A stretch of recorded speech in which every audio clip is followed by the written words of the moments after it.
Welcome back, everyone.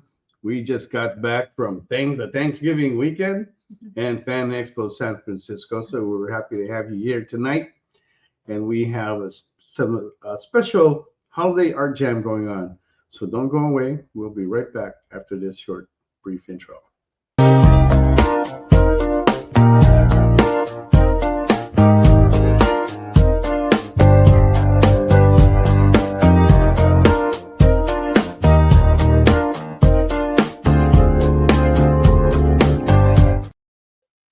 Hey there, everybody. Thanks again for joining us on this holiday art jam. Tonight we have Cat Mouse is in the house. Woo-hoo.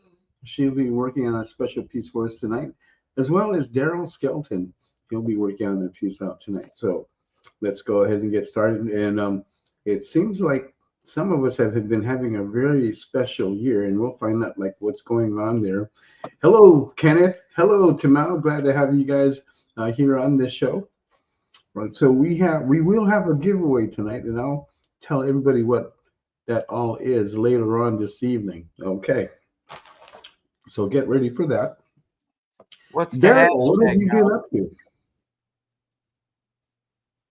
What's the hashtag for the giveaway so we can get it set up? Oh, okay.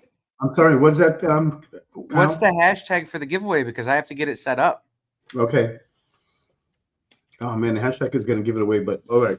Let's get into that. So last time we did a giveaway on a Ziploc bag. We had like so much fun with that. I actually found another one. No. So we're going to do another Ziploc bag surprise. Okay, and in it, it's whatever I can fit in there. And it'll be stuff that I find around that we get picked up from the cons or things that were given to us. And it will have something that I'm gonna bake, and it's probably gonna be a lemon. God, see, Mog broke my train of thought. Don't bake. She's very famous for interrupting me, and but it is. Oh, it's gonna be a lemon bar, and I haven't done that yet because I'm waiting for some of the lemons off our Meyer lemon tree in the backyard to get a little more ripe. You know, I want to make this right, and the reason why I chose that is because that has a longer shelf life. So as soon as I bake it, cool it off, I'm going to pack it and then ship it out. So that's what's going to be in the Ziploc bag along with the rest of the goods. So if you want in on that action, type in #Ziploc and we'll zip that and lock that away for you. So that is going to be the freebie for tonight. Now, Stevie B won that the last time, so he's actually out of contention on this one. But he's already got one secured for himself.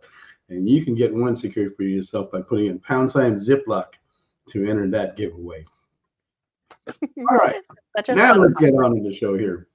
Deryl, what have you been up to? I'm working on a project with a small publisher, some biography things. And I don't know if I can spill the beans yet, but some of it involves comic creators and others involve rock stars. Oh, she sounds and yeah, and that and hanging around the grandkids around Christmas time, spoiling them. By the way, I am America's grandpa, so if you have any questions regarding grandchildren, I can answer them. And been watching my football teams lose, and just working on some projects for myself. I'm a little behind in doing some new posters, and so I've got some new ideas working on those. So I've been rather busy. It seems the older you get, you want to accomplish one thing a day, and I'm on track to doing that.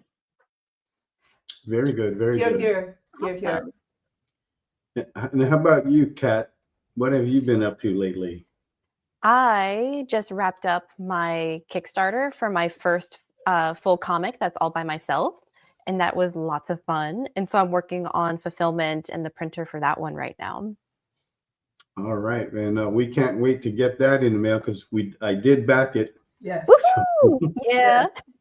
Yeah, waiting to get that. We back. Yeah, okay. And one more thing, I'm going to be in the Albuquerque Comic-Con next month in January. Is that a good show? Do you like that show? It is. I've been there for a lot of years. For early on, it was kind of on the bubble, but they've expanded very well. And I'm not sure if he's going to be here this year, but usually I'm by Bob Hall, who is also originally from Nebraska.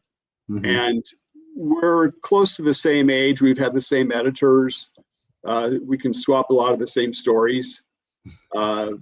It's interesting. And like I said, they've expanded quite a bit. They've got an awful lot of pop culture stuff going on, which usually I'm not that big of a fan of, but it's people that relate to the older people, I think, as well as the young voice actors and so on. Yeah. That's Okay, cool. great. Yeah, we like it. We like it if they can do that. There's a little bit more, I don't know, more of a connected community in that regard, which makes it a lot more fun, not so disassociated. Let's see, Stevie writes, love the Iron Man I got from Derek during his last appearance on the show, and that was sight unseen, but he knocked it out of the park. Yeah. Right, I did tell you that you're gonna like Daryl it when is he well worth he finishes every it. penny, every dollar. More than that. Whatever you get here, you're getting at a deal, and Stevie B got a really good He deal did. on He that got one. an awesome deal. Right. He got a deal from a legend, man. And but we're coming to the close of the end of the year, and there have been a lot of things going on. So Kat said that she did her first Kickstarter and is in the fulfillment stage. But what else has been going on with you, Kat? Let's see. There's a bigger thing where a couple, it's almost 3 months ago now, but I got married. Oh, Yay! wow. You So got that married. has been very, very amazing. Also very chaotic, but mostly amazing. Mm-hmm. So tell us about your man, if you don't mind. Yeah. Of course. Hmm. He is an agent of chaos, is how I describe him to most people. But he's my rock. We met at a convention. Okay. And we've Is he always an been artist like, too? huh? Is he an artist? He enjoys art, but he's more of a science man. Okay. But he loves the whole, like he goes to conventions all the time already. Mm-hmm. But I personally love his drawings when he does draw. Was he the one that we saw you with at Baltimore? Yes, he is. Okay. Yeah. But we never saw his face with a donkey mask and he was in chains. Yeah, he was in cosplay, so Nice. You know what's really interesting? She used two words that kind of like is contradicting. He's an agent of chaos, but he's her anchor. You would think the stable guy in order would be the anchor, but it's the opposite. The opposite. Okay. It's So like what time did you guys meet at? We met at Tidewater Comic-Con, local for me. But we have always because long distance doesn't work out. A long distance is definitely difficult. But we've always been we have mutual friends, but we would never hang out. But then finally I think it was in 2022, it's like he came up to my table and he was like, hi. And I was like, hi. And we just I just found him interesting. So we ended up hanging out and talking more. And within a month, I was just like, I like you. Wow. Interesting. That's funny because Mog and I met at a con too, actually San Diego Comic Con, in fact. Oh, but it took us. It was Anime Expo? Oh. It was Anime Expo, Anaheim. No, it was San Diego Comic Con. Remember, I was sitting on the ground. Yeah. That's San Diego. Okay. I was sitting on the ground because I was tired from walking around. San Diego but anyway, beast. It took over a year before we got together, so it wasn't that quick for us. Yeah, my first wife and I just had our 44th wedding anniversary in November. Oh, that's amazing! 44, wow. Yeah, and we dated. We met in 1978, and we dated for several years because there was a communications thing we had to get correct. Okay. She was. I was raised on Earth, and she was from Seattle, and we had just things like and because she's Japanese, even though she was born here and her parents were born here, there were certain things like I'd say, "Do you want to go out to eat?" And she'd say, "Yes, I don't." And I had to deal with that for a while. So so far it's working out. I think you'll make it. After 44 years, it's kind of working out. I always introduce her as my first wife. So yeah, that kind of confused me right there, but now I understand. Yeah. So another agent of chaos. Yeah. Yeah, it's interesting. It keeps things fresh, when you don't know what the person's saying. A definite challenge for sure.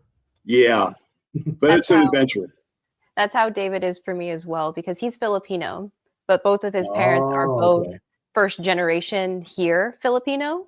Okay. So the English is very half there, or it's a very strong accent. Okay. So he was raised and taught to speak by people that English is their second language. So sometimes it gets a bit back and forth where he'll say something. I'm like, hold on. Are you sure you meant to say that? And we both figure it out. Yeah. Or it's like he is so smart, but his brain goes faster than his mouth does. So sometimes it feels like I'm just talking to a mystical creature where it's just like dabba dabba dabba dabba da, and I'm like, what? Speak slower. Yes, Filipinos are known to speak very fast, especially in their own native language. I'm Filipino, so I understand like what you're dealing with, but I'm second generation, and I don't speak the language. I can understand it unless I go back there and then I start picking it up, and then I can speak more fluently. But yeah, they do speak fast. And they can speak very, very loud. Usually you can pick up the Filipinos in a crowd just because of the volume of their loudness. Oh my goodness. I felt so at home though, because a lot of the culture is the same as Spanish culture, like for Mexican culture. So I just blended right into the family, and it was really funny. All of the aunties at Christmas are like, what are you? It's like, are you one of us? We can't tell. Yeah, because you do have that look where you're not sure, could be Filipino. Yeah, a lot of them thought I was Korean, and I was like, oh, thank you, but no. Oh, wow, it's an honor. I wonder, you know what, like for Deryl said, he couldn't, it was like a miscommunication, like he never would know what it's gonna come, even after all these years. That's really saying something, because we're artists and we're already out of the box, out of the norm. But even for us, even for Deryl to say, oh, you're like a mystery wrapped in a package every day. It's like Jack in the Box. What's going to come out? And that's sometimes how I feel with you as well, Mom, because you'll do things that I don't quite understand. And I have to look at it from your perspective, your Korean culture and background, to try and get it. And there are times where I just don't, because it's just a different way of thinking. Oh yeah. Well, and there's normal, like I said, we had to date for so many years to get to square one, and where everybody else starts out. So every marriage, you're dealing with people who have been raised differently. So it's just an added thing when you have something cultural differences, but it makes you, since you're aware of that, you work harder at it. Whereas if you're both from essentially the same culture, if somebody says something you don't get or understand, you think, what's wrong with this person? And so you don't maybe work extra hard to figure out what's going on. Yeah, culture really is a huge thing, because, for example, like Koreans, if they really love you, the more they love you, they're more abusive. So we would like hit you, like swear at you, really derogative. But that means we love you more. So if that was, I remember I first did that for about the first 5 years with him, and he thought I was fighting him. Like it was, he thought I was genuinely trying to abuse him in some way, but it was actually the opposite. So culture, I think, is the biggest thing. You can speak perfect English to each other, but the cultural, I don't know, that takes years, I think, to get together and understand. So yeah, if you listen to a conversation between Mog and I when we're, at home and we just kind of like let loose, right? The language gets kind of vulgar at times. And if you're listening to that, you're going to think, my God, what is going on here? Yeah. But it's just kind of our way. It's kind of like our love language, Well, even though as it sounds. You got trained. The closest way I can describe it literally is probably the most similar is boot camp, a military, when they're all together and they talk to each other like that. Okay. That's the closest speech pattern that you can expect if you culturally, if you love Korean. Yeah, totally different from the Filipino where we talk sweet to each other. Yeah. We do a lot of like sweet talking, so I've had to change it because I couldn't change Mog into talking sweet. Oh, it's so hard. Yeah, it just doesn't work. It's so hard to talk. Is it hard to talk sweet, Kat? I think you're sweet general, so. Yeah, I was raised by a very sweet family, so. Me too. Now I got corrupted.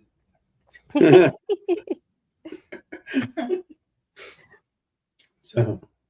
But I was also like, it's like I'm like a spoiled, like only child, so I think that adds an extra layer to it. Only child. Yeah, because in my family, it's like, I was the princesa, I was the little princess that went around, so I just got spoiled wherever I went. And if my cousins were mean to me, it's just like they got beat up. They were just like, "Why are you doing this to her?" Whoosh. Oh, you had other people to beat up your cousins? It was other cousins. Oh, they're just like, "Why are you being mean to her?" Wow. But they would all take turns, so I think that was their love language, maybe. But I was also, I think I was. Most of my cousins are boys, so I think that's why that happened.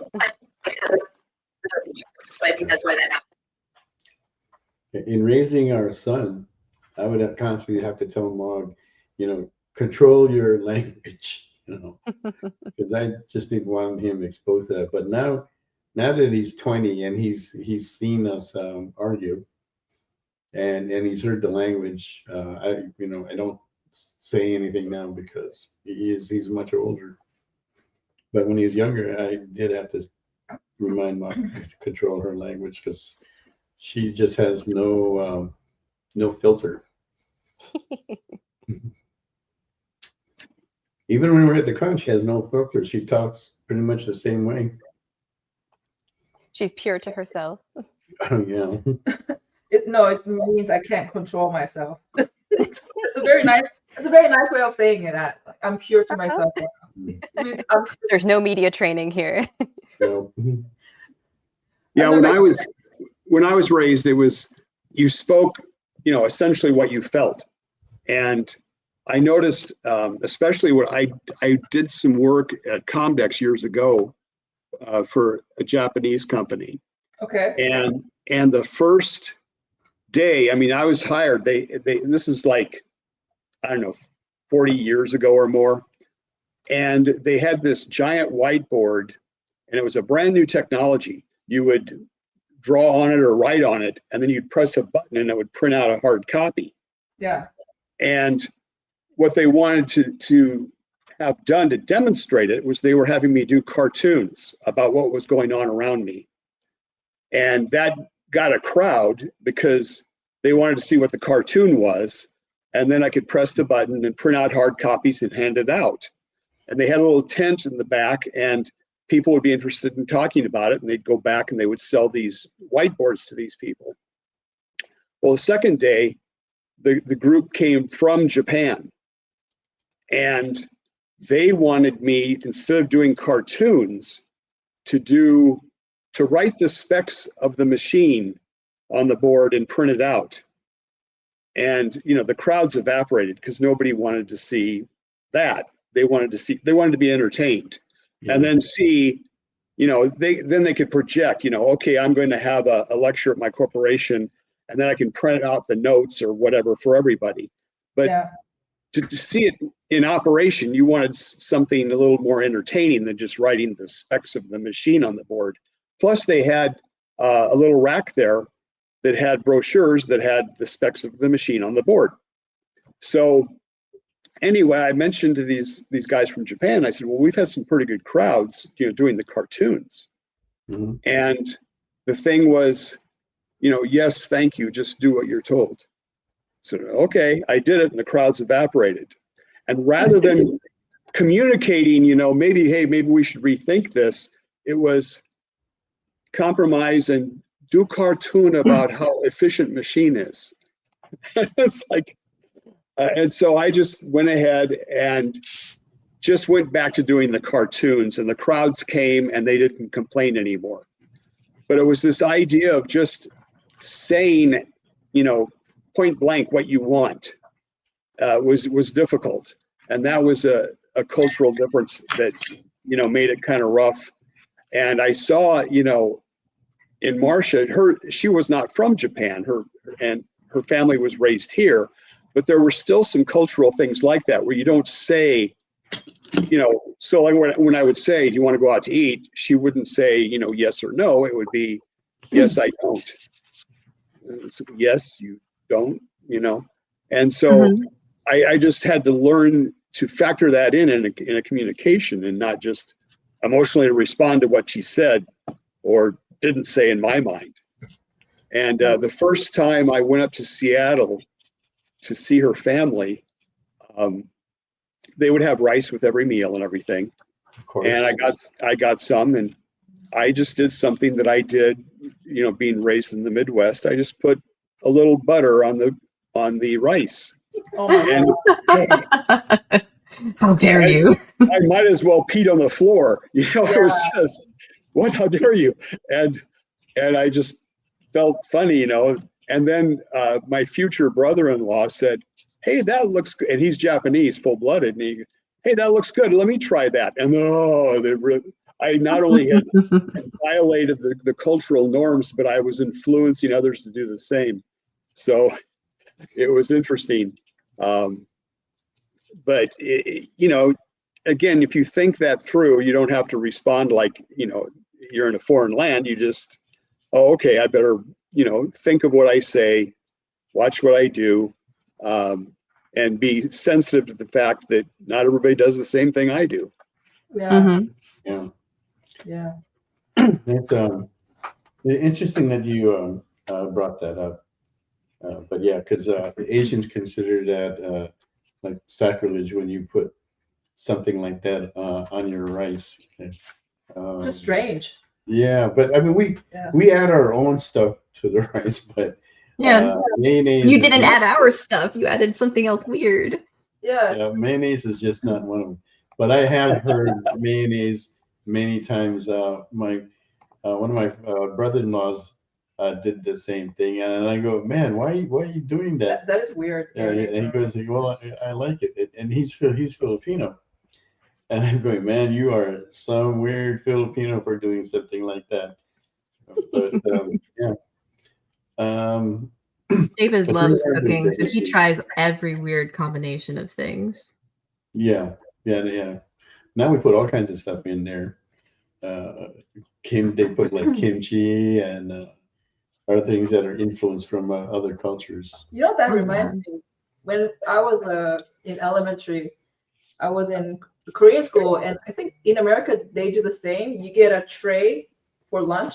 The school gives you the food. Mm-hmm. And there was this at that time, they were trying to implement kids to drink milk. They're trying to westernize because they believe that if you drink milk, the kids will become taller, just like the Western people. Mm-hmm. So they were shoving whole milk down people's kids' throat. And but then we just did not drink it. We just couldn't because it was yuck. It's weird. But the compromise they started doing was they create this product, which is apple milk. I don't know how they did it. They combined apple juice and milk. So it's like a milky, greenish substance that came out. And it was pretty delicious, very sweet. That's why all the kids drank it. But you know, when you're a kid, you do crazy stuff and you start talking to each other. Oh, let's experiment. And I remember this kid, we were experimenting, pouring that green apple milk into rice and eating it with all the rest of the stuff. Wow. I don't know. Let's just see what happens.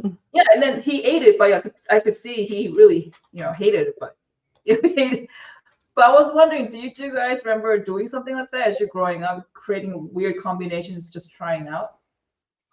I would always put it's like I would usually have like a peanut butter and jelly sandwich being in elementary school. And I would always try and get like a bag of some type of cheesy chip, whether it was like Cheetos or Doritos, and then putting it in the sandwich so you get a crunch while you're going through the sandwich. Oh. So because I really loved the crunch, but then adding the cheese really was the cherry on top. Oh, so like something salty and sweet? Yes. Yeah, kind of, yeah. Oh, wow, that's cool. I've had it. It's not something that I really like, but I will eat, a peanut butter jelly sandwich with potato chips. Now, it should be the same thing if you put it inside, but somehow it just, I think because you're getting the salt at the same time. Yeah. That's why it really shouldn't make a difference. But that's just not my preference. And it was just like the ASMR of like mushing the sandwich down and like feeling the chips go crunch, crunch, crunch, crunch was like almost worth everything just to do that. You know what I find a strange combination to this day? I look at Mel when he eats. So I sometimes make him like a whole American breakfast, like 2 eggs, bacon, sausage, all of that, pancakes. And then he's eating it and he's like, oh, I want it with coffee. And he makes his coffee really sweet with cream and sugar. And I'm thinking, you're eating like a savory dish and you're chugging coffee milk, in my opinion. Like, something really sweet. It's like really a latte weird. At that point. I don't know, it's like really weird. Like, how do you eat like that? I don't know. Do you guys do that? Do you guys drink like something really sweet while you're eating the food? Sometimes, yeah. It's because I'm really in the mood for both things. It's the buffet mentality of like, no, I want Jell-O, but also a piece of ham, but then also a steak, but then also like 20 other things. Yeah, it's not all the time that I will have coffee with cream and sugar. There's times too where I just want it black. I want the bitterness. So, I think it just kind of depends on how my mouth is feeling. I really enjoy the bitterness of coffee now. It's like I'm allergic to chocolate, so the bitterness of coffee is like the closest I can get sometimes. Wow. But then I was trying to think of another weird thing that I do. But whenever I eat like if I'm eating like a steak or if I'm just eating like a savory piece of like red meat, I like having fresh pears with it, like in between. Oh, that's interesting. Okay. So it's like I'll have the savory, but then I want like a refresh. And so I'll take like a big bite of like a cold sliced pear and it's just like, ooh, the sweet, but then it feels clean after. And then I can enjoy the savoriness all over again of the meat. Oh, okay. Sounds cool. Yeah, it does. I'm more of like, if I'm having steak, I want to keep building on that flavor in my mouth. Yeah. Pear and steak, that is kind of strange. Yeah. No.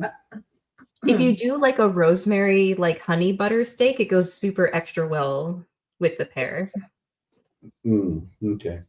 So now that we're talking about steak, well, anyway, it's 7:30 right now. What we haven't talked about, and we'll get back to the steak, is the art that we're producing tonight. So let's go around And let's take a look at that. Daryl, what have you got for us tonight?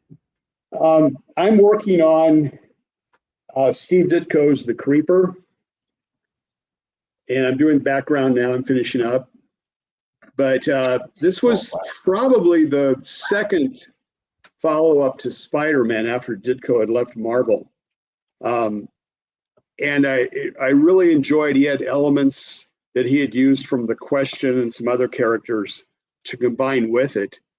But I was around when Spider-Man first came out and bought, the first issues off the rack. And it was such a revelation compared to other stuff that was out there. I had seen Ditko's work in, Conga and some other things. But what grabbed me was his plotting ability. Dick Giordano knew Ditko well, and he worked with Ditko at Charlton Comics.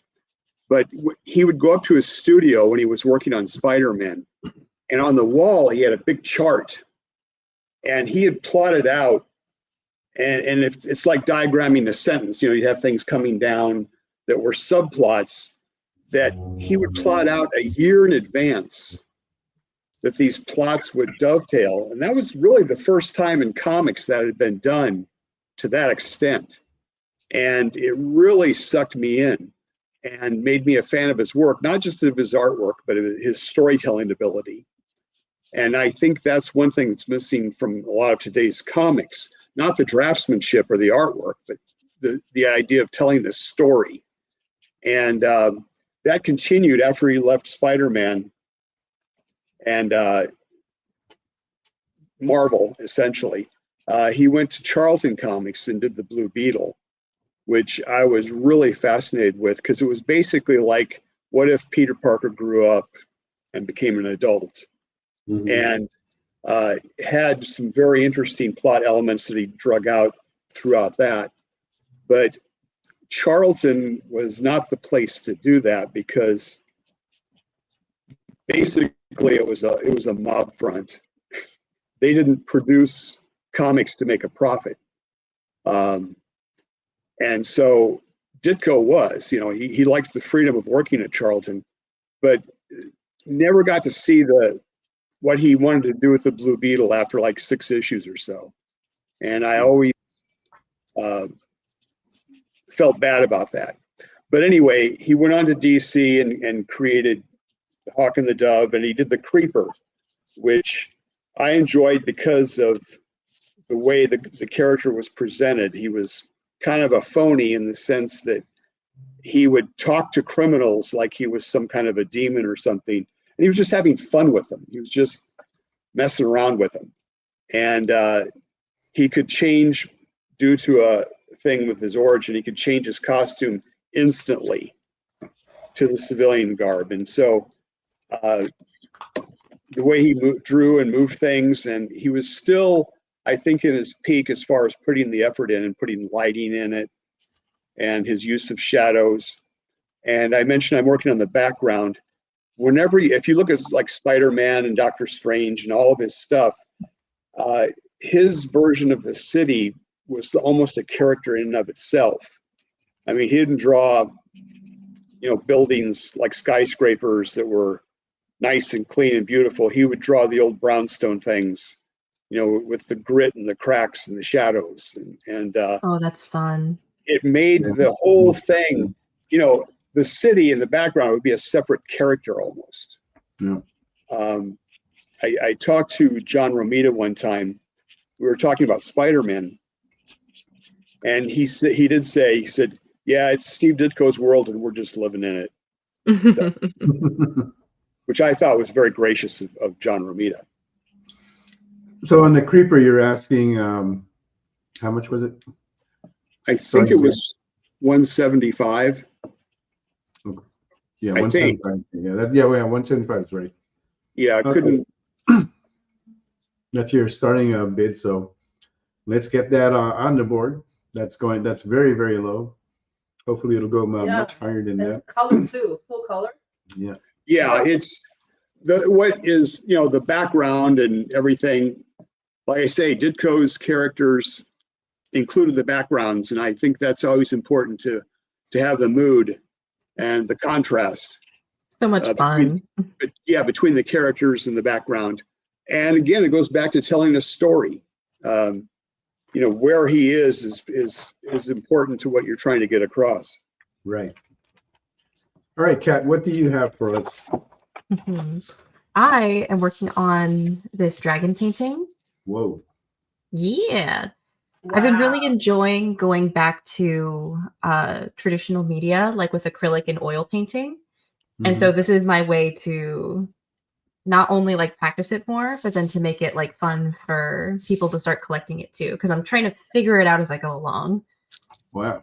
The dragon does look cool. It's so much fun. And it's on this, it's on like this linen paper.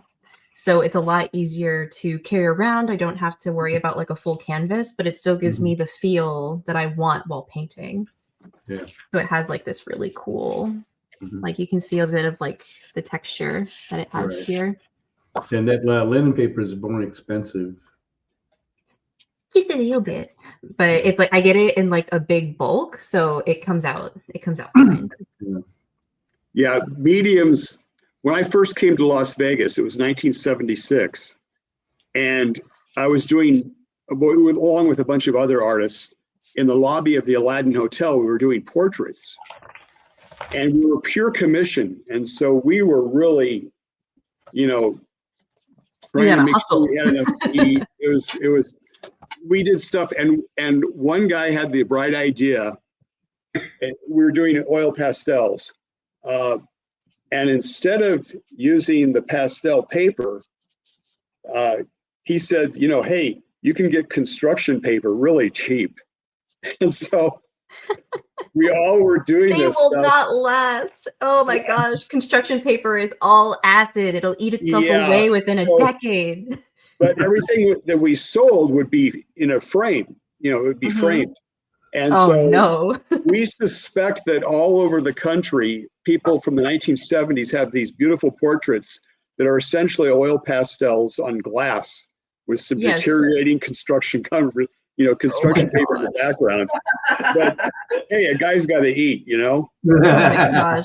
If they ever opened up those frames, the framer had a heart attack. Yeah. So, but anyway, it was, it was a way to make a living, but you found yourself getting materials as cheaply as possible to survive. But yeah, we all feel a bit guilty about what's out there.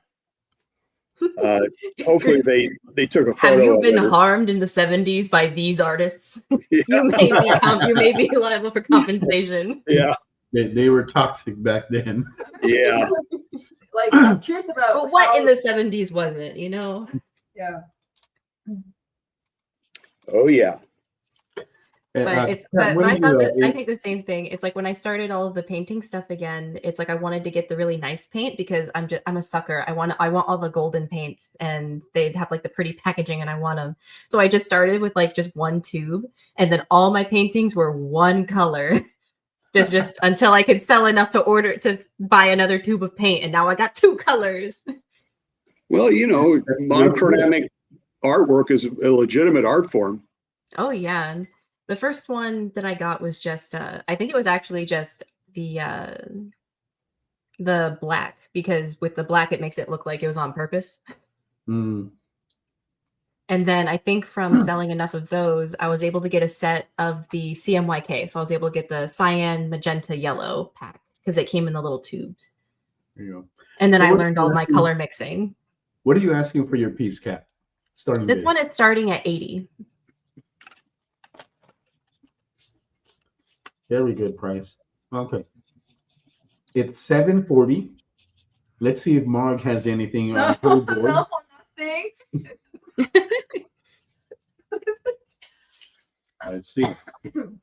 Nothing. Okay, so this is going to be Pirate Mystique. Ooh. Ooh. Can you see that? Nothing. Just I can see the ghost of her. I see the vision. Right. I should actually show you the pirate pirate Goblin Queen she did from the last show because it never got finished before the show was done, but it is finished now. Maybe if I have time, I'll go grab that and then show it to everybody. Then we should get an idea of like where she's going with it. Yeah, I'm gonna do a pirate series for a while. Ooh. Okay. That'll be fun. Yeah. Just creating some new stuff. If this doesn't sell, we can take it to the con and sell it there, which we need new material for. Okay. I'm very much in like my Tudor era. I just want to paint like knights in armor right now. I'm just like, yeah. Yep, and that's one of Mog's favorite thing is armor. So eventually we'll get to that. But starting bid on the pirate Mystique is 200. So if you guys see anything you like, go ahead and place that bid. Definitely place a bid on Deryl and Cat's pieces. They are starting really low on those. We should talk for about what they have. we should talk about Cat's Kickstarter, the story, and All right, Kat, go ahead and tell us more about your Kickstarter. in case like for people who has never Seen it and seen stuff. it or anything. And are you going to have a sequel to that? Is there going to be a follow-up? Oh yeah, I'm trying to make it run as long as humanly possible. If I could make it run for like 10 years, that'd be great. I have so many ideas in my brain. Because I got so jealous that Spawn got to like 300 that I'm just like, oh, I want to do that. Yeah, I used to think, wow, that's going to take a long time to get there, right? Because when I started collecting comics in the 70s, the numbers were still pretty low. Reaching 100 was like phenomenal. So I was kind of, when Avengers reached 100, I was like in awe of it. And plus, those are great issues back then around the Avengers at 100. They had some really good artists working on them. But then when Spawn started up, I said, wow, it's going to take a long time for it to get up to the match Marvel's numbers. But it didn't take long at all. Yep, he was cooking. Yeah, he was one of the more consistent guys out of Image. So, and he did it right. He focused on that, mainly just that one product, maybe a few others in addition to that. But that was the main thing he worked on. And he got to issue 300 really quickly. That's awesome. That's a good thing that you're doing there, Kat. And I'm pretty sure you can learn a lot of stuff from your dad, how to maintain that and get up to issue 300. Oh yeah, it's definitely really cool to have my dad as a sounding board for that type of thing, just because he's so experienced in this. Because sometimes I'll just be like, oh no, what have I gotten myself into?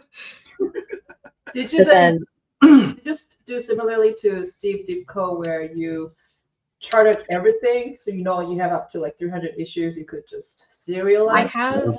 It's like I definitely enjoy doing that, but I definitely have a general thread that can go that far. And I have like the big, I like to call like brush strokes of like what I want to happen. But then all of the tiny things that happen in between kind of come and go as my ideas flow. Because I'll have an idea, but then I'll be like, oh, that sucks. And so I'll go to Dad and he'll be like, oh, that doesn't feel like it worked. Or, oh, it does. So it's like, I definitely have like 3 issues solid at a time. But then as I'm going, it sharpens itself like a diamond, where it's just like, okay, cool. Like that worked itself out.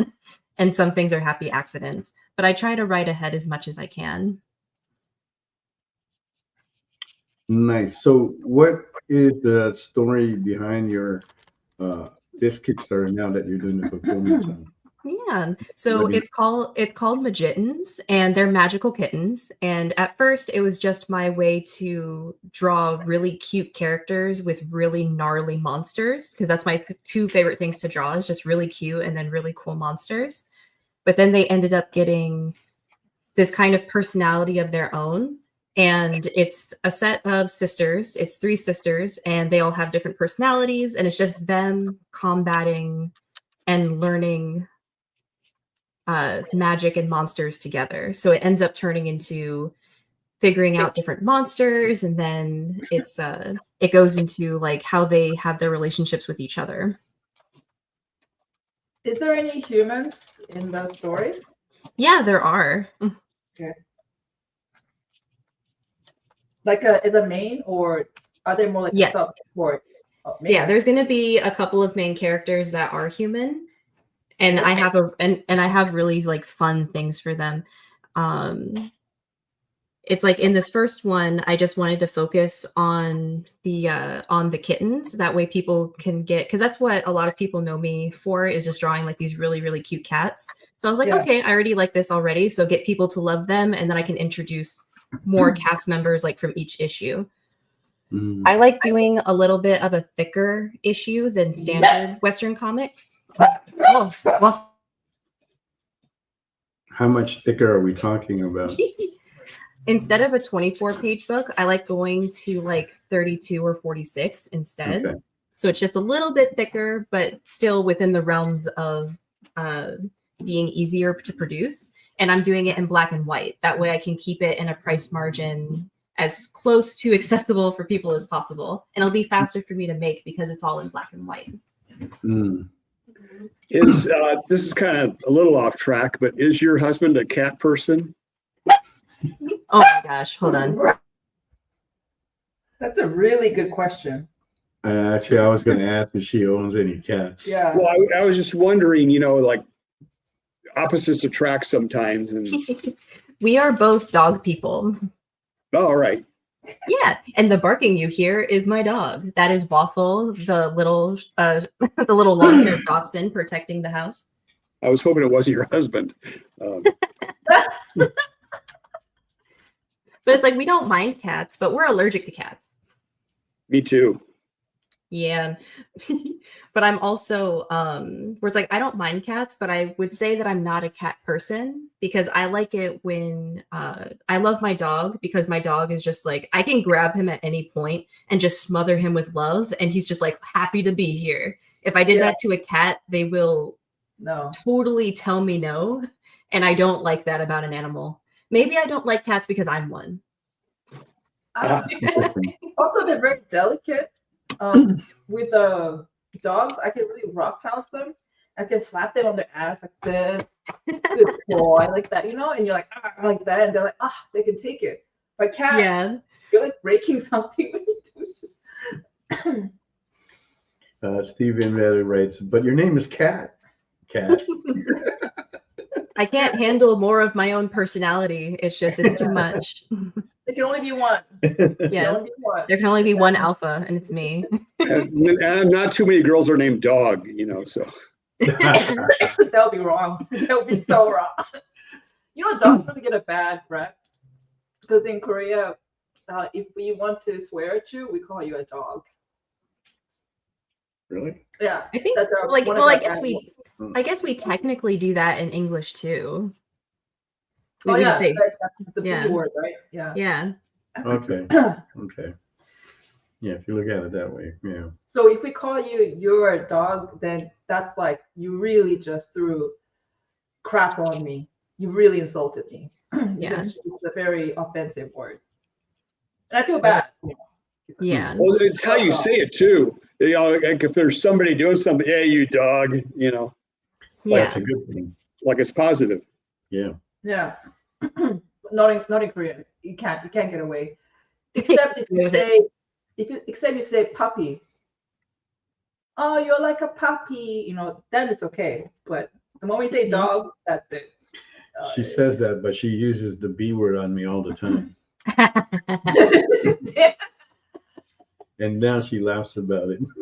Oh, come on. We call each other the B word. Yeah, I know. I'm saying that, but I'm listening to you say that how much of an insult it is. You say that, and yet you use that word on me all the time. English is different, okay? English. We're talking. Don't take it personally, okay? David and I go Old English, and we were just like, "You fool, you absolute fool." That's what we do to each other. That's funny. You fool. Yeah, or we quote Lord of the Rings. We're just like, "Fool of an elf." Like we just do that. So, kind of like going back to Daryl, I would like to ask you a question. Yeah. When it comes to comics, you kind of talked about like a superhero, they can just change out of their clothing right away. Is there a specific costume that you like on a superhero, design-wise? I think it does go back to Spider-Man. Ditko had the first, not the first, but for the modern era, the Silver Age, he did the first full mask over the thing, the design. Yeah. And I always liked that because it bothered me even when I was a kid, the way Batman was drawn. I mean, Bruce Wayne had this chiseled square jaw, and you put a mask on it and it's still there. And I would think of people who are masked who show, everything from the nose down.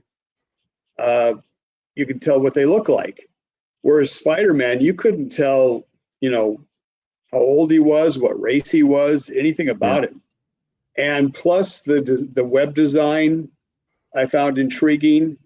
All of his early costume villain designs were so unique. I mean, nobody did anything like it. Like Kraven the Hunter with, the half lion on each side of his chest, and Mysterio with the bubble top head, and they were all weird looking, but the designs were impeccable. They were very unique. And in so Batman's defense, he's punching the daylights out of people at night. So maybe he's good. Yeah, but I mean, by the time I was reading Batman in the 60s, he and Robin would be walking around. Yeah, they're just walking around like Batman. And they would draw a crowd, people walking by, and nobody would even look at him. It's like, it's Batman again. So that's right, Adam West funny Batman. Hey, I miss what I miss, and I kind of wish that they continued on, is with Superman. The way he goes into a telephone booth to change into a Superman costume. That was such an iconic thing back then, but now it's just kind of like made fun of. Well, it was iconic when he did it in the 40s. It was on the radio. You didn't really see him change much. But the phone booths back then didn't have glass. I mean, they were full doors. Right. And, you could go into a phone booth and change, and it'd be less problematic. But, when he did it, it was mostly on the radio. With Superman, just about Kryptonite came out of the radio. The Superman Batman team came out of the radio. Jimmy Olsen came out of the radio. It was all, radio was where a lot of that stuff developed. That's really cool. I didn't know that. Yeah. Yeah, like Kryptonite was, what happened is Bud Collyer played Superman and Clark Kent. And he wanted to go on vacation, but the show is Superman. And so, they had to have something. So they introduced Kryptonite. So he was in this closet and there was Kryptonite there. And they just had to have an actor on the radio go every once in a while, oh, Kryptonite. And they brought in Batman and Robin. When Bud Collyer went on vacation, they brought in Batman and Robin to go looking for Superman. And so they had Batman and Robin on the radio because Bud Collyer wanted to go on vacation. And to get him to go on vacation, how do you put Superman out of commission? Well, they had to invent something to do that. So they had Kryptonite. And he flew. Mother of invention. Yeah, he flew because of the radio too, because in the comics up to that point, he was like a grasshopper jumping around, not really flying. I'm so used to him just flying around that thinking of him not flying is hilarious. Yeah. But they had to have, on the radio, they had to have the whooshing sound to indicate he was flying. Because, having him go boing, boing, boing, boing would be kind of lame, So just all these things came out of the radio and just didn't show up in comics till later on. So it was kind of interesting. That is so cool. Yeah. And like you said, mother of invention. Luthor ended up being bald because in his first appearances, he was redheaded. And he had an assistant who was bald. But they had this, legion of, Joe Shuster couldn't keep up. So they had these legions of artists drawing it. And Luther in the first few appearances was a redhead, and he with a bald assistant, and they gave the comic to one of the assistants who was drawing that issue, the Return of Luther or whatever, and he just looked at the comic and saw the bald guy, so he drew Luther as the bald guy instead of the redhead. And I don't know how it made it through Whit Ellsworth or whoever else was editing, but Luther just, boom, he's bald. Wow. And he really liked his assistant's style. Yeah. Well, with deadlines, there's stuff that slips through. And bald is way easier to draw. Yeah. Unfortunately, we're all finding that out the older we get. Not Mel. You've got a good head of hair. Yeah. I'm not as old as you, Daryl, but we do come from a time where we've seen many changes in the media all the way across into comics. And so how do you think about all that has gone on? In what way? With the changes that are going on, we've comics going from what my generation is doing to comics, digital to possibly AI now. We weren't in the 70s. We were told strictly that we couldn't say the F word or words like that, but now they're so prominently used across all the medias now. Maybe you things could like that. Maybe you could even say, like, you don't have to even go that way. You could say you see the way the stories are told, and you could compare how you like the stories back then was told, or the stories now are told. You could just whatever you see any difference. I think in the 50s when the Comics Code first hit, everybody bemoans the fact that came along, it destroyed creativity. But to me, it just thinned the herd. You had Jack Kirby doing some of the most iconic comic books that have ever been done in the 60s with the limitations of the Comics Code, because his creativity allowed him to have very exciting things happening, but not a lot of blood and gore, but it really captivated the reader. I mean, sometimes it got ridiculous with the Comics Code. I remember there was a Fantastic Four issue one time where Psycho Man had his machine and beamed out to this guy, and unrelenting fear. The guy went running away and he smashed out of a window, and it's like 30 feet in the air, going out. And the villains look out the window and they go, "Good thing he landed on the ledge below." I mean, it was ridiculous. Of course, we knew that, but the Comics Code, you'd wink at that, and you'd see, and Jack could draw things very dynamically, and he'd have the Hulk and the Thing fighting, and they would be like destroying city blocks, and then somebody would say, "Boy, it's a good thing that's a condemned neighborhood. It was going to come down anyway." and we as the reader knew that, and we knew about the Comics Code, so we just kind of all went along with it. And so I mentioned Ditko and his plotting. It was very, very interesting the way he would have things go.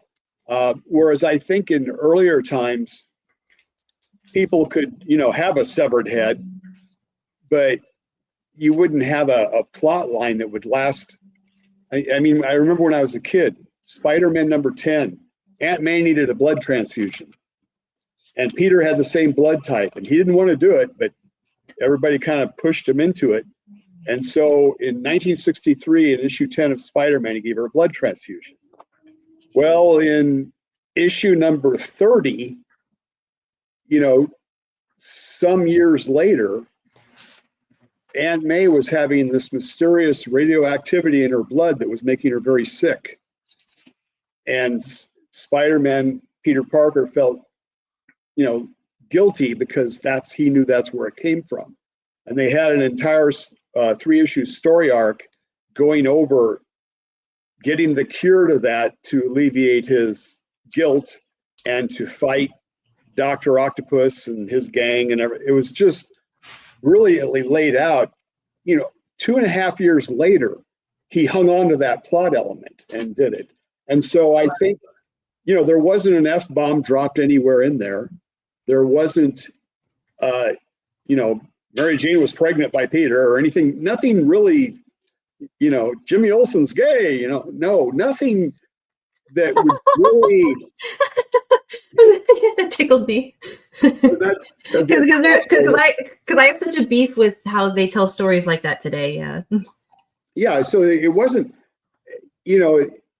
after that, when comics started to slip, you had event story arcs, or you had multiple covers, foil embossed, 3D die cut, all that stuff. Yeah. And you had, I remember when they had the Death of Superman, the comic that came out. Yeah. And I just thought they're just trying to avoid him marrying Lois Lane because they got engaged right before that. And I think they didn't know how to marry them off, and so let's kill him, which, there's not a whole lot of link between those two things in most people's minds. But what a marketing gimmick that was. And it was horrible. I was working at DC at the time, and I was working on, I did some Wonder Woman, but I was doing primarily Star Trek Next Generation. And so I was working with a writer and who was writing, good, we'd go 3-issue story arcs and we'd have a single issue and then so on. And we were working very hard to tell good stories. And in the mail, we get this thing from Jeanette Kahn, who was then publisher. And it was a bag with the Death of Superman in it and all the accoutrement that came with it. And a letter from her saying, I just wrote, and she said the amount of money she wrote on royalty checks for those issues. And she was saying, this is what comics can be, and we should all work to strive for this. And I just took my head and dropped it on the desk because I saw it as like, oh no, this is the future of comics. It's event stories. It's not telling a good story that has plot development and brings the readership in. It's like, I joked about Jimmy Olsen being gay or something like that. Everything has to be a big shock thing that they're doing. And, that nasty old comics code is holding you back. Well, no, it wasn't. It was making you be more creative to get around it. I mean, you could understand when Kirby was doing something, we, the reader, knew that that Galactus we were in danger of being eaten by Galactus. It was a real thing, the way Kirby, built that fear. And so it was just, like I said, good storytelling, good things that brought you in. And Ditko, his stuff was continuity on steroids when it came to developing these character stories. So nowadays, and I understand it, nowadays, the artists especially who work in the medium, they have to sell their original art pages to make a living. Yeah.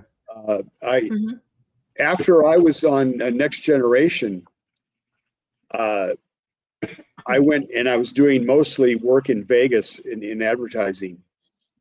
And because I saw what was happening with the industry, and I was, at the time, I was in my early 40s, and I saw guys like Herb Trimpe and others who had dedicated their lives to this craft, and they were being tossed aside. Even Jack Kirby, was being treated horribly. And I just didn't see much of a future after my contract ended. And Marcia wanted to go back to school, so it just didn't make sense to continuing something that at any moment could drop away. So I did that, and then I started doing conventions about 12 years ago. And I was at a Star Trek convention, And the guy who was then doing Next Generation, J.K. Woodward, I just assumed he was working on a Cintiq and doing everything digitally. And I got to the convention and I saw he had hand-painted gouache. And I thought, man, I talked to him and I said, don't these deadlines kill you? And he goes, yeah, they do, but I have to do the traditional work to be able to sell the pages to pay the rent. And then I found out what comic artists were making at this point. And, like 30 years earlier, then like 20 years earlier, I was making a decent living. Marcia wouldn't have had to work. I was doing okay. He was making less than I was 25 years before, doing twice as much work. And so when you're doing that and you're selling your originals to pay the rent, you may not concentrate so much on telling the story as doing a very dynamic thing on the page that will sell. Yeah. So if you're going to have Superman, Kurt Swan's stuff was beautiful, but it was like Norman Rockwell almost in telling his story.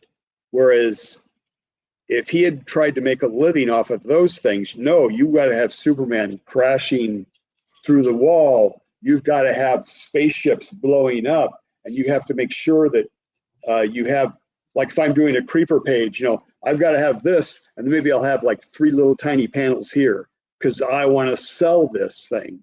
And so I'm not concentrating on telling the story. I'm concentrating on how will this sell after it's printed. And so comics are a unique American medium that you can do things there that you can't do anywhere else effectively. And work in other mediums as well. Yeah, people they point to CGI and everything, but bad CGI is bad CGI. And so you can do things in a comic storytelling wise. I mean, The Watchmen, when it came out, was very eye-opening to a lot of people. Oh yeah. There was no way that you could do that in any other medium successfully like that. Mm-hmm. So I think that's kind of been lost. And I don't know if it's so much lack of talent, but it's lack of concern about what you're producing in the way of a story as much as you are trying to do something that can sell after the fact.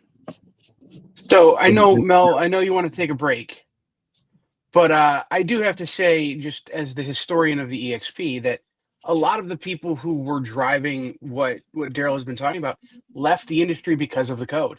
They couldn't tell the stories they wanted to tell, so they left.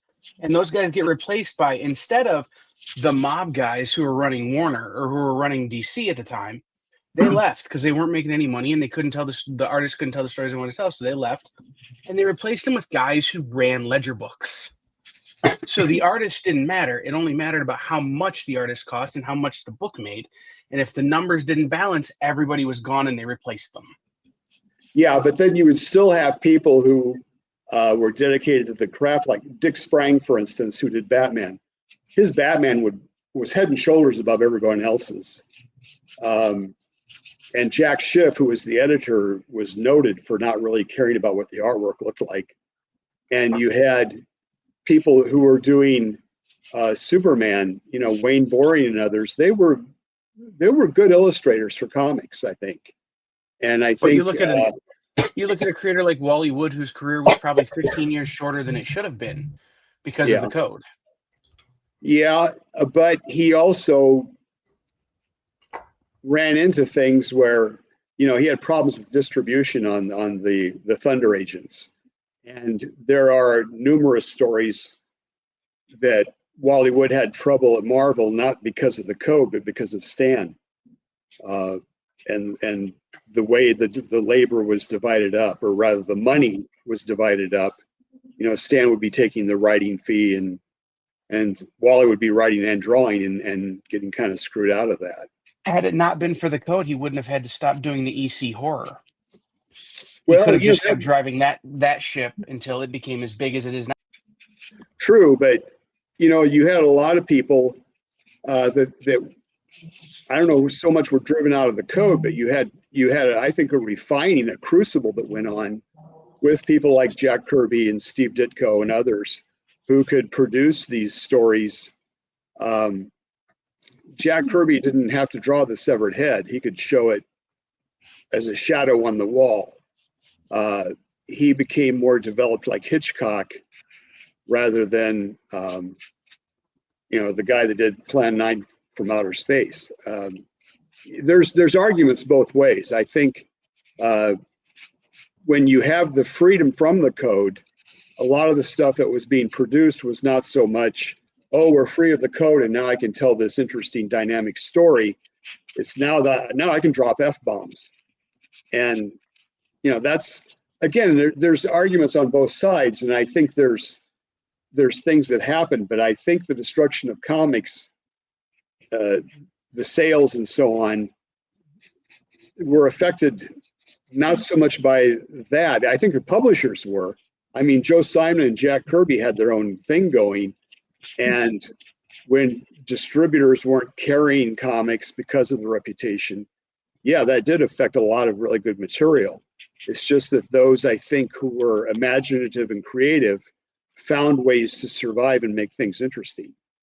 Yeah, I have to agree with you on that, because that's one of the things that I did find interesting back then, and gave more characters, that you found a way how to work around it, and then you did it in kind of like an interesting way.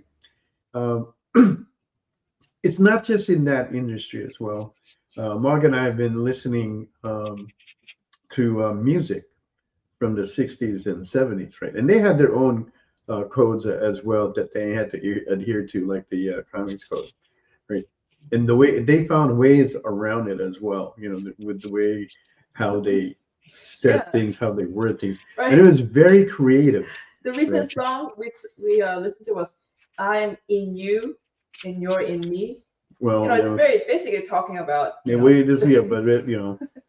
won't get into it. But yeah, there are ways around it, right? And when they took the comics code, you thought, I don't know if it really made that much of an improvement where we could get really good stories. When they did the death of Superman, and I was a retailer back then at that time, we knew it was going to be crap. I ordered just enough to sell out for 1 month. Okay. But then they announced the week that it was going to come out, this was going to get national TV coverage. Okay. And I go, that blows it up. So I put in a reorder with, I forget who I was with at that time, Capital or Diamond, whoever it was. And then I called my secondary sources and I started trying to get as much as I could, because I knew that was going to be something epic. It was going to be just pretty much a marketing scam is how I saw it. And that allowed me to live off of that stuff for almost half a year, just making money off those Death of Superman issues and everything associated with it. But that was it. It wasn't a good story, and what happened afterwards, I think, was even worse. But people still bought into it. But the value on the Death of Superman issues are way down compared to what it was back then, and that just reconfirms that it just wasn't a good story. Yeah, it's also it shows how people's idea of economics has changed. If you just do the math, 8 million of anything is never going to be worth anything. Nope. Nobody announced, nobody went out and bought Amazing Fantasy 15 because, boy, this is going to be really, or, Yep. No, they just did it, and it resonated with people. To be a kid in the 1960s, and if you were like I was, skinny and wimpy and everything, comics were not cool. In the 70s. Yeah. Comics weren't cool or anything. And so here's Peter Parker. He does not look, Clark Kent was supposed to be a wimp, right? But as Superboy, he was still, take off the glasses and there he is. Peter Parker was not a handsome kid, and he was bullied, and he was all of this and that, and then he became Spider-Man. But the thing that was different was it didn't make his life any better. Sure, he could fight a supervillain. His life still sucked. It didn't pay the rent. He still couldn't get a date early on. He still couldn't, he was still just the same old guy. Yeah. And boy, did that resonate with me, because you realized your problems aren't going to be solved by having superpowers. You have to do the best you can with what you've got. And that was really emphasized in a Doctor Strange story arc that Ditko did. And so that was wonderful. Whereas, you'd read Superman or Batman or anything else, they were clever and resourceful and all this and that in their private life as well as their superhero life. Whereas Spider-Man and Peter Parker, it was just a struggle no matter what. And the guy couldn't seem to get ahead. And so as a kid, I could really identify with that. And I think that sort of thing wouldn't have come about had there not been a comics code. I think that it forced Ditko to creatively deal with that sort of stuff. And it doesn't mean that anybody else was a hack. No, that's not true.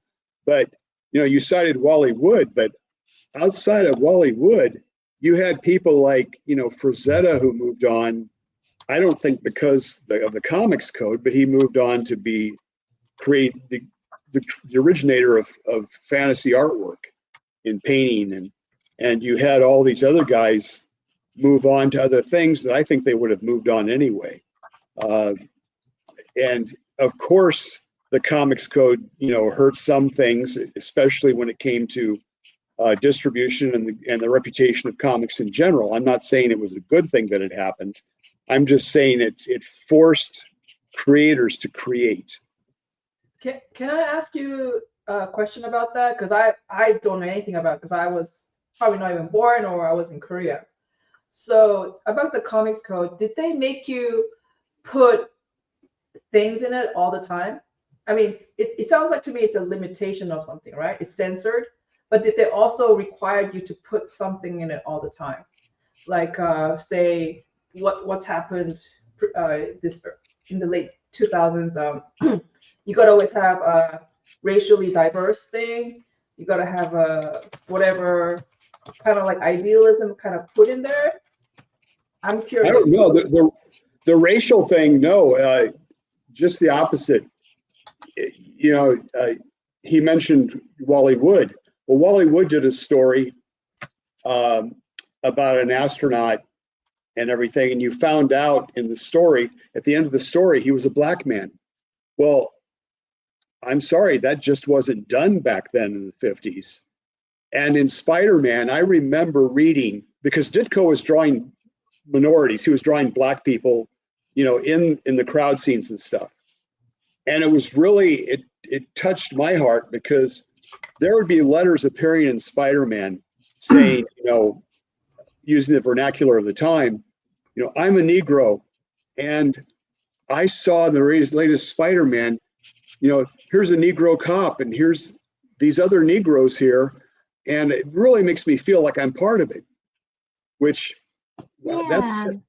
it's sad, but it was, the comics code didn't care about that stuff. They weren't looking for diversity and racial equity.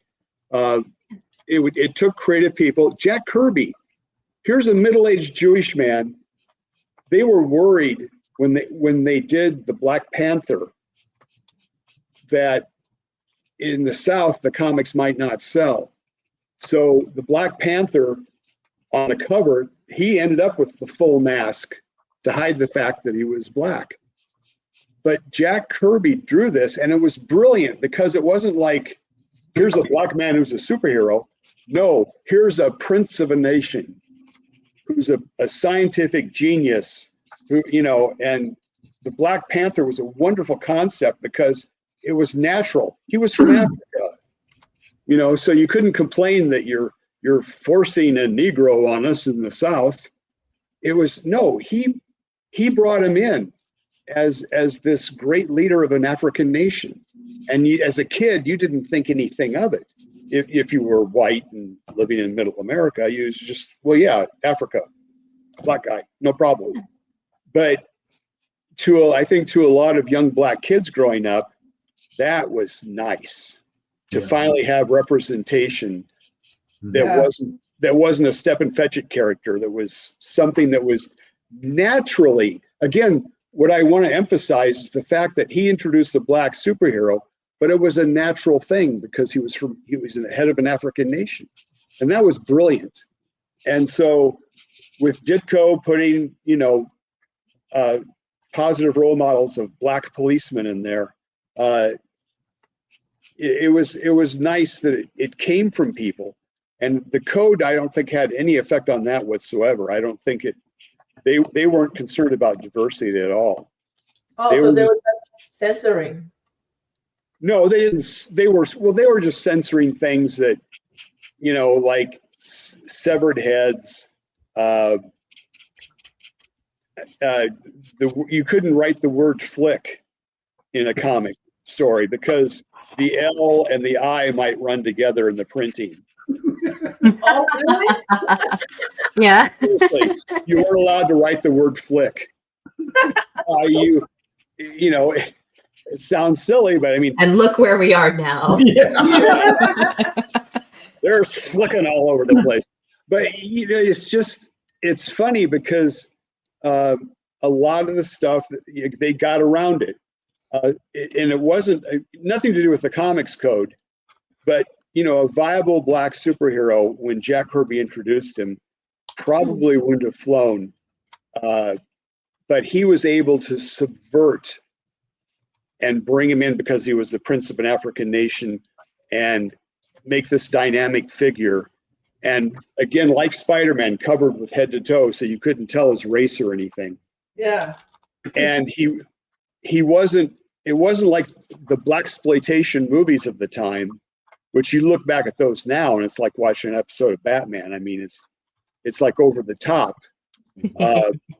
But the Black Panther and the characters, that were introduced, they held up because they were so well done. And so the comics code didn't prevent that at all. That would have been, like I said, if you had stuck the Black Panther on the cover and put him in the original design, that you might have had problems selling those books in the South at the time. Oh, because I was thinking that I was trying to understand where Kyle was coming from, because it sounded like, or other people, when they told me briefly about comics code, it was a terrible thing. You're stifling creativity, right? I'm sorry, Kyle, you want to say something? No. Well, no. So that's what Daryl said is true. There are arguments for both sides, right? I come down very opposed to Dr. Wortham and the code because, as someone who studied specifically American storytelling, the horror and some of the storytelling that came out of that genre was just killed off for 30 years. It just didn't exist. And it became, but that allowed the superhero genre to really find its legs and become great. So there's arguments for and against, and it really is a matter of personal perspective. But when we talk about the code, it's if you don't have the debate that Daryl has been presenting and that I kind of came back at him at, you don't really understand the full spectrum. Right. Like I was saying that I don't really hear anybody besides myself extolling the virtues of the creativity of a lot of artists and writers who worked around the code within the code. All I hear is the comics code was terrible. It destroyed comics. And I agree with you about Dr. Wortham. I think his stuff was terrible because a lot of it was bogus. It was not based on good research. You had things like saying that juvenile delinquency, the cause of all juvenile delinquency was comic books. And that came about because he would interview juvenile delinquents and they'd all read comics. Well, they'd all eaten carrots too at some point in their lives, but I didn't see anybody going out and trying to ban carrots. Everyone that eats Lucky Charms will become a juvenile delinquent. Yeah, well, that could be. I haven't seen the research on that yet, but they are magically There's probable delicious. cause. Yeah. Hashtag ban carrots. Yeah. So, there are both sides. I think, for instance, superheroes when were like, it was like a house of fire when it started out. Everybody was doing superheroes, but no comics code, no government censorship, no nothing. Superheroes died out, except for Superman, Batman, Wonder Woman. They died out. The public got bored with them. And if it hadn't been for the uproar over Dr. Wortham and the comics code, how long would the horror stuff have gone on? It could have died out on its own because people would have gotten bored with it. And the reason superheroes came around and made a comeback was they hadn't been around for a while. And the Flash came along, the revival of the Flash. And that captured the imagination and the sales. And, superheroes now, I don't know. I don't think anything is selling all that well. I think the comic book industry as a whole is in trouble as far as, traditional Marvel DC stuff. Right. So were they against if you're trying to say, what would be a bad thing back then? Like say socialism, and this guy is maybe the main character is maybe pro-socialist. Would that get censored? Pretty much. I think mostly it would be self-censorship because there was a lot of anti-communist stuff going on in the 1950s and 1960s. Yeah. You see that with the origin of most of the Marvel superheroes even. Captain America was a big one too. So V for Vendetta and Watchmen, was that created during? Well, first of all, that's not even amongst American thing, right? It is. Was that? I thought he's a British guy. He is a British guy, but it was it was DC. It was DC Comics. DC. And this was during the code. That was outside the code. Well, yeah. Plus the code. I was going to ask. The code had relaxed a lot. The reason being, it was exposed as not having teeth anymore because. The reason the code was so powerful was because distributors would not take a book that didn't have the code seal on the cover. And so by the time you get to the late 1960s, there was one of the things of the code is you couldn't show drugs in comics. Not positive, not negative, not nothing. And there was a story that Stan claims he got a letter from HHS or some government agency wanting to show the negative things of drugs. Yeah. And, Gil Kane plotted and drew it and Stan dialogued it. And it didn't have anything, revealing or anything. It was just, there was a character in there who had taken drugs and thought he could fly and jumped off a building. And Harry Osborn was starting to take pills. That's another thing. You couldn't show, the comics code wouldn't let you show needles and how drugs worked. You couldn't show how crime worked in detail, how to pick a lock, just a lot of stuff like that. And anyway, they went to do it and the comics code said, with those Spider-Man issues, no, you can't do this. And Stan said, well, no, we're going to do it anyway. And he just put those books out there without the code. Well, this is the late 1960s. If it had been the late 1950s or the early 60s, that would have been the end of it. Those books wouldn't have gotten out. But distributors didn't really look for the comics code seal anymore. Comics were considered basically for children by that time. And so they just slipped through. And lo and behold, people realized, oh, you can do drugs now. And so then in Green Lantern, Green Arrow, they went from in Spider-Man, where a guy was popping pills and going on a building, to Speedy had a rubber hose around his thing with spoon with the heroin and and they went all in. And it was it wasn't funny, but it was like it was like going to the other extreme all at once. and let alone having a character named Speedy, getting into drugs.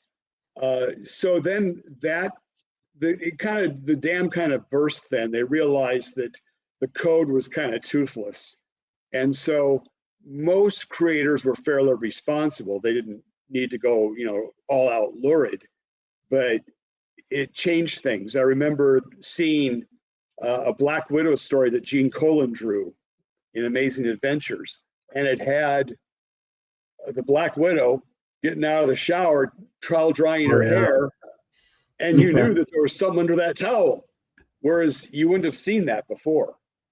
And so it just creeped in. And then Jack Kirby, I think it was the first time I saw him say a character going, hell no, or something like that. That was kind of a big deal at the time. It was. And for a guy at 12, 13 years old, I appreciated that. Of course. Yeah. Right. As Adam West said about Julie Newmar, it caused strange stirrings within my utility belt. So it was, so the comic, it just evolved out of the comics code. But thankfully, there was a good foundation laid by Jack Kirby, by Steve Ditko, by these people who had honed their craft and were able to take these subjects and have them in with some restraint, and still get across the idea that drugs weren't the greatest thing in the world for you. Now, I think society has changed to where a lot of people, think that pot's harmless. Well, pot has changed too. I mean, when back in the 60s, the THC levels were about less than half they are now, and the science didn't come in about, as young men especially, their brains aren't developed until they're 25. I mean, there's just a lot of things that people go from one extreme to the other. What's that? Oh no, is that why you guys are so dumb and immature? Yeah. Yeah, well, we all still have a little Jerry Lewis in us, Lady! Yeah. Those were great movies. So, I guess what I'm trying to say is not everything was so black and white. Quite frankly, besides myself, I don't know if this is a humble brag or not, but I haven't heard anybody arguing that the comics code was nothing less than pure evil. And when I see what came out of the comics code, sure, it neutered and it stifled a lot of creativity, but it also forced creativity to come up with something to deal with the code. Yeah. I mean, the idea that I was trying to make earlier is that it allowed us to find a way how to work within those parameters and to be able to get the point, the message, the story across and stay within the code, right? And it was done in some really, really good ways, creative ways. I think so. A forced limited palette. Yeah. Yeah. Yeah. And oh, sorry. Go ahead. Yeah. Well, literally, you mentioned the palette. I mean, comics had a very limited palette, but people like Neil Adams came in and tried to point out, you can get around that. You can, when you show a black background, you run a 100% magenta behind that, and it will add depth to it. And if you look at his early Dead Men stuff, there was some amazing things done with a very limited color palette because he knew how to use color. Whereas most colorists in comics, you had, Jerry Serpe.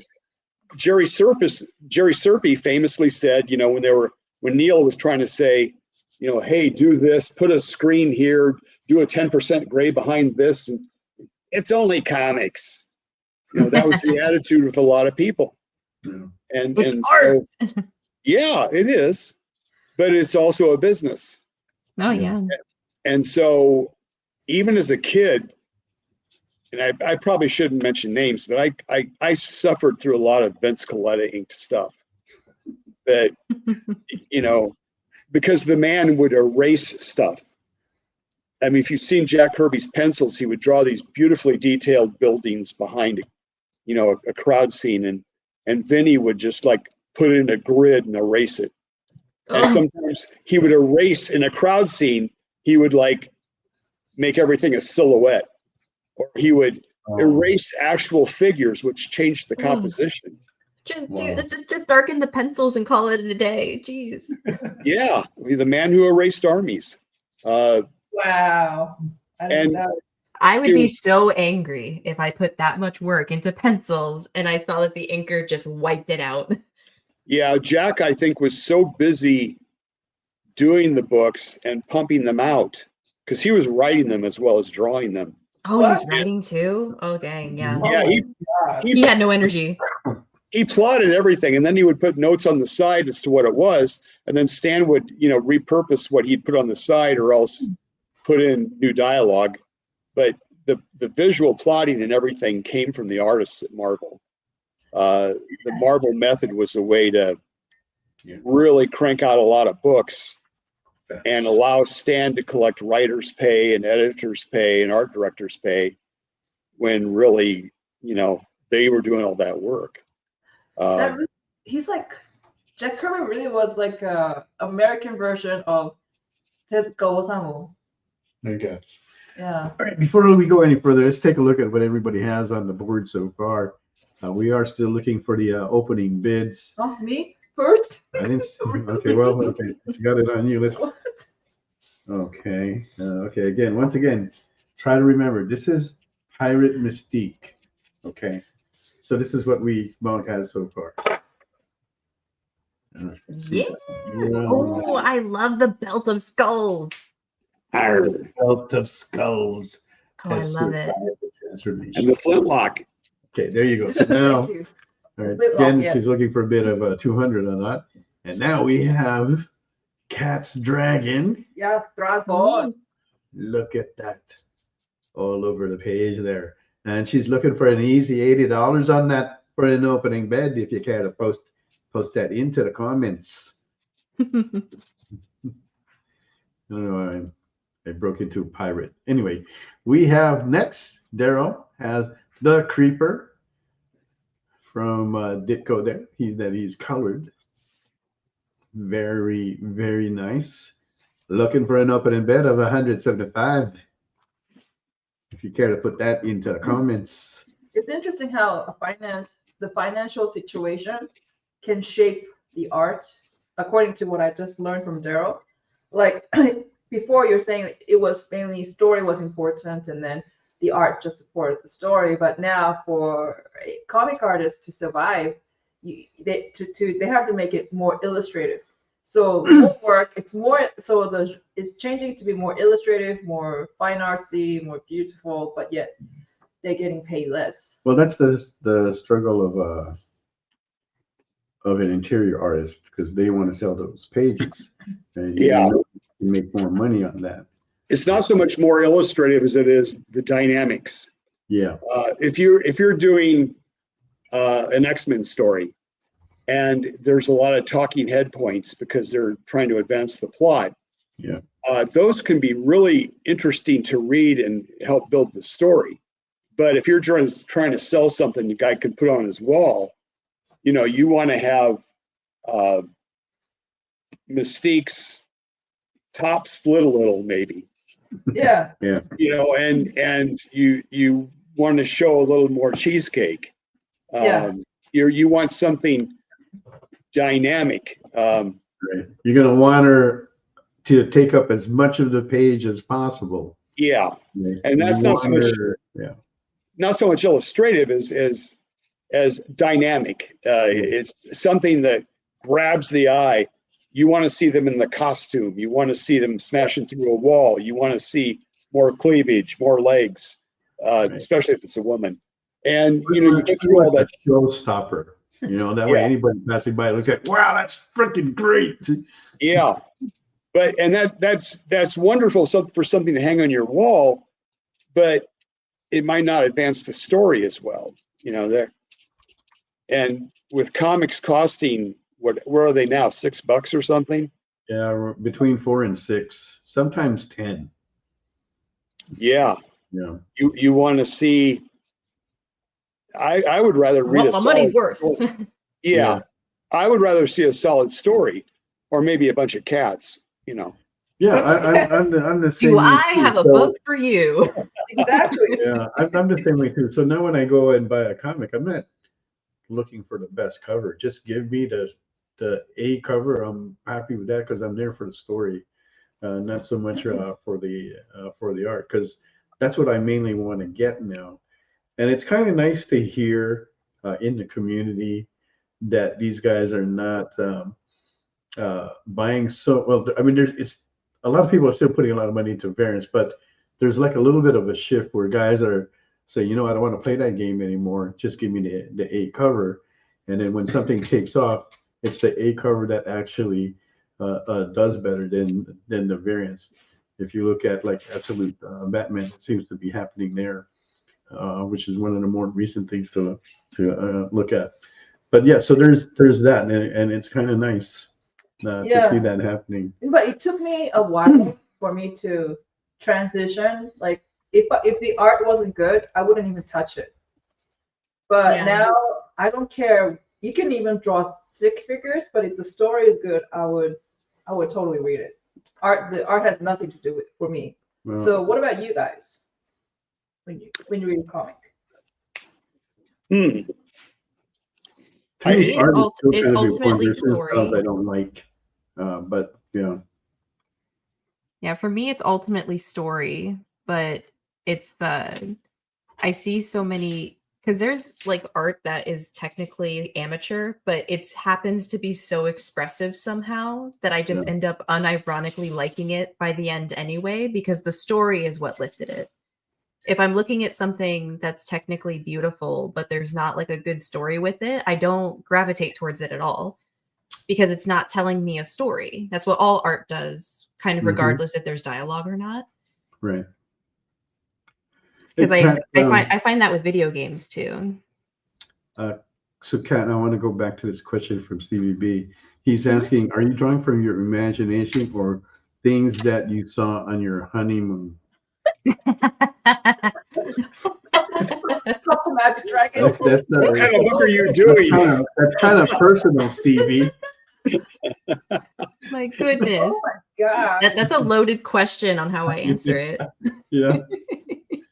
And then Kenneth B writes, I have glaucoma in my eyes. I just want to let you know, Stevie B, I have glaucoma in both eyes. Our doctor says, am I need a surgeon? That's all right, or give me some glasses, point glasses, or what he meant. Interesting. Okay. Anyway, now I wanted to take a break, but we got so involved in this, so we're just going to keep on going. It's Daryl's fault again. All right. Now we are doing a giveaway. We had fun with that Ziploc surprise thing 2 weeks ago. Oh yeah. So I'm doing it again. But however, this is a cleaner Ziploc. Okay. So whatever I can fit into here, plus a fresh baked lemon bar thing. Once I do that, I'll ship it up the next day. So if you want to get in on this, it is # Ziploc that will qualify you to win this. I don't know. Isn't it kind of dangerous to give food? Because there could be liability issues. You just put a little disclaimer inside where it's like, eat at your own risk. Exactly. Okay. Now, have you been harmed by any of Mel's food? You may have. No, not personally. No, never. Okay. He made me eat fish one time. I will. Did you live? And he enjoyed it. Barely. Yeah. No. Barely. But he Yeah, loved I mean, I had a panic attack because I was eating fish, and I don't like fish. I had a panic attack. But I will say this though, I have shipped food out before for various reasons, and I haven't had a problem with it. But again, it is eat it at your own risk. Now, if you don't like the food option that's in there, well, there's the other goodies that are going to be in there. I'm going to tell you, I'm going to pack this with as much as I can with stuff that I picked up from the shows, stuff that I got laying around. It's all going to be comic related.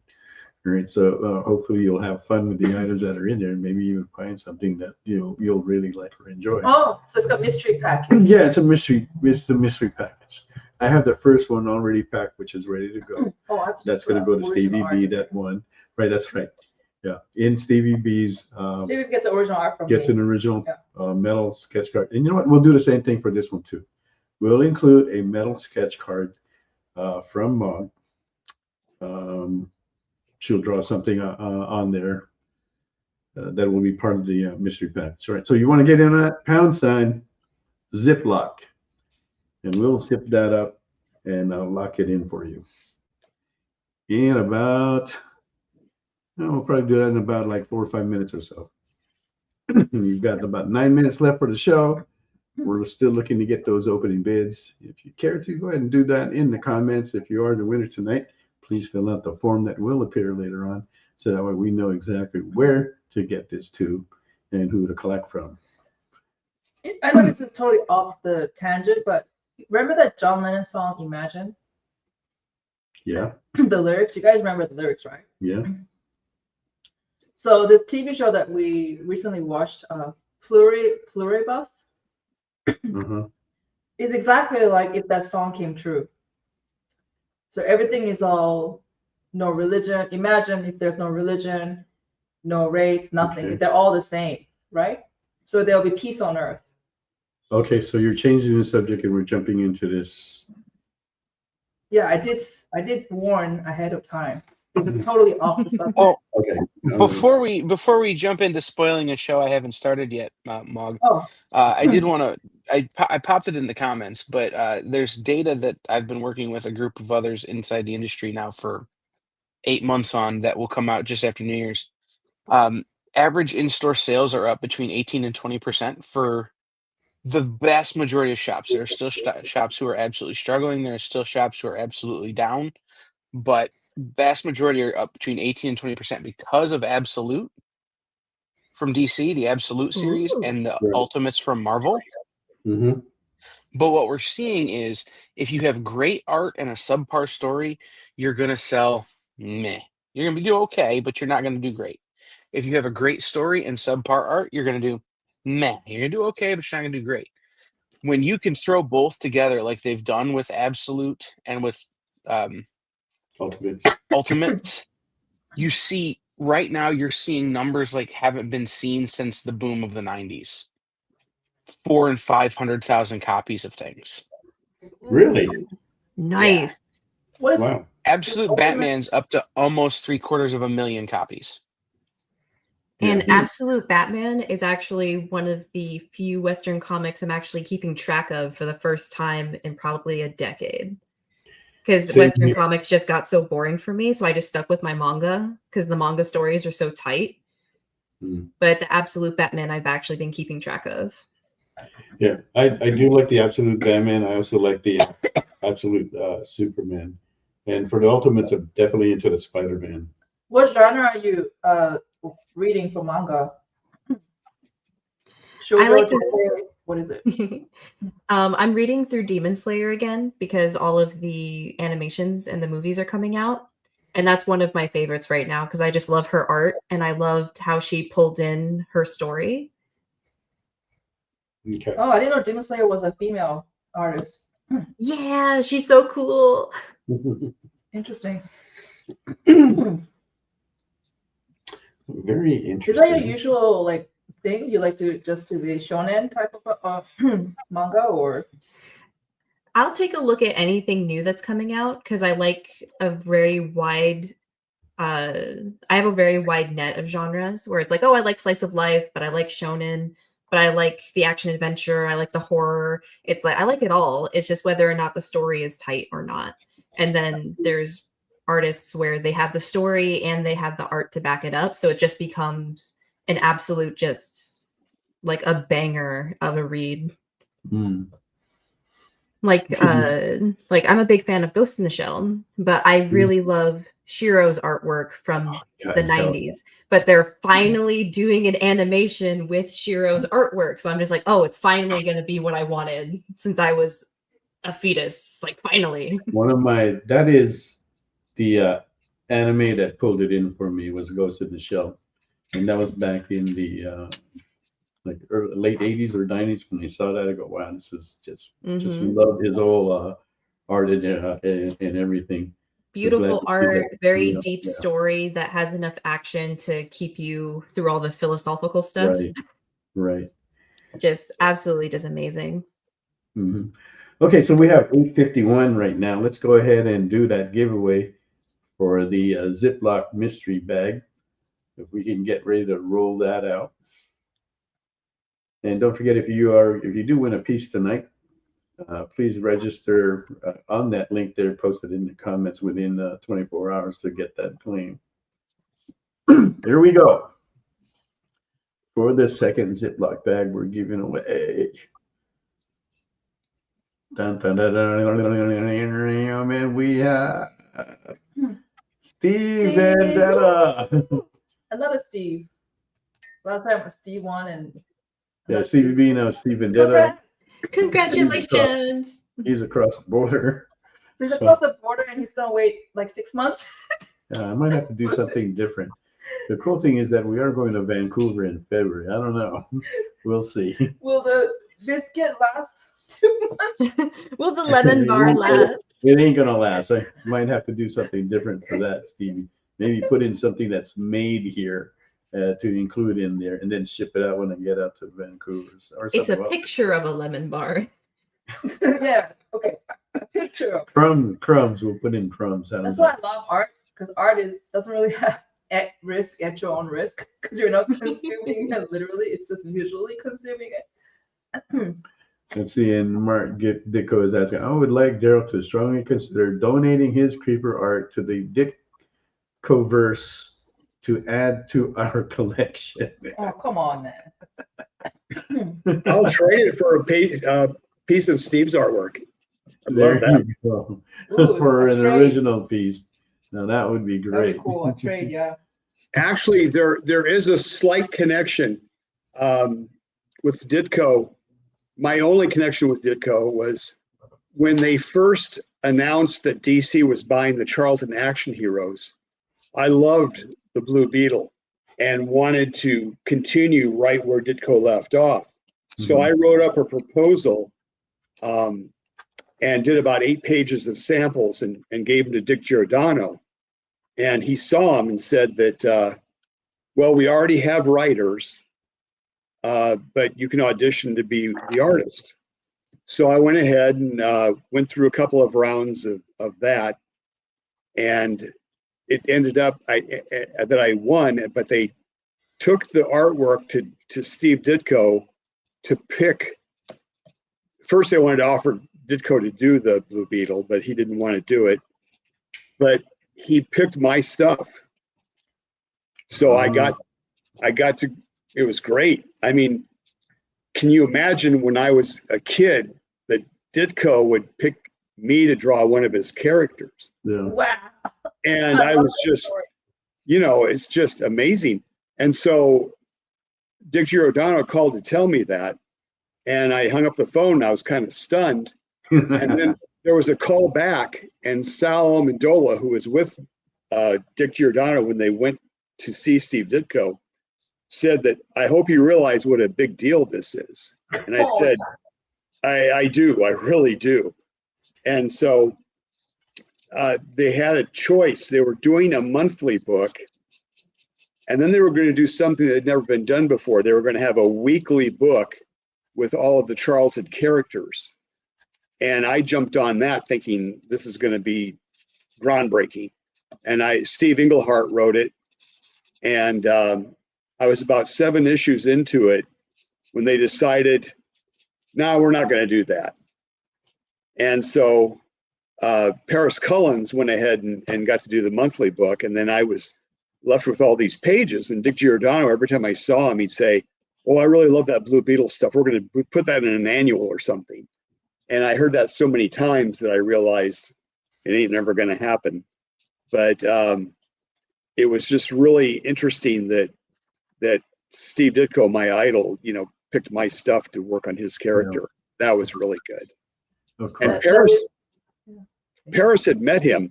He lived in New York, and he went to a McDonald's for lunch, and Paris was drawing the Blue Beetle pages that he was going to do. And this old guy came up and said, "Hey, I used to do that." And it was Steve Ditko in McDonald's. And then later on, I heard another story that there were some guys in a McDonald's at Burger King, and it was really crowded in New York. And this guy couldn't sit by himself, and it was these comic book people, and it was Steve Ditko there. You know, so he was not quite the recluse people have painted him to be. And he was still doing stuff on his own when he, you know, passed away. He was still doing stuff that he wanted to do. So that was pretty amazing. Burger King and McDonald's. Yeah. Oh, this guy called Mark, he said, Daryl, we should talk. And he said that was his favorite. Guys, the Mark in the comments is Steve Ditko's nephew. Yes, we've talked before. Oh, that's so cool. Yeah, I saw him. Thank you for I think being here. WonderCon. Yeah, we'll have to be in touch. Make a 175 bid on the creeper. If it's not going to the... That's from Stevie B. Okay. Thank you, Stevie B. There you go. You got an interesting piece. You got an interesting story. Yeah, I love the stories, man. Yeah. I love your stories, Daryl, man. Yeah, you always have like good ones to tell. Back in the old days. Yeah. Right, 8:57. All right. I want to thank everybody for joining us today. We had a great time and looking at hearing the stories and the art. Next week we will be having a regular session. We'll be featuring Brock Smith, and Trish Forstner and Jim Leonard will be joining us then too. Now the week after, which is the week before Christmas, we will have another holiday art jam that will include Drew Moss, Uko Smith, Eric Henson, and Justin Hunt. So look for those guys to be here in about 2 weeks. And then the first January 8th, I think that's when we'll have a very special episode on the VOA card. So look for that. It'll be almost like another art jam. We'll have several artists working on a VOA sketch. If you don't know what that is, that's something you want to be here and listen to what that is all about. All right. You got a couple more minutes if you want to place any more bids. We are still looking for $80 on the dragon and $200 on the, what was it again? That Misty. You get so many things that are running through your head that you have to try to remember to say. Even I was like, even with the notes that I have, what you don't see is that I have like cue cards in front of me that tells me like what to say, but yet and I have that it's at the top of my list, but I keep forgetting like what it is. Okay, that's that, this is that.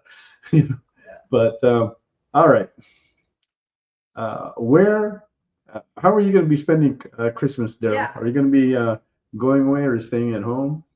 I'll be visiting the grandkids and being America's grandpa.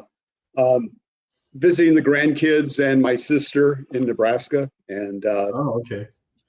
Then Nice. Gearing up and heading for Albuquerque for the convention there.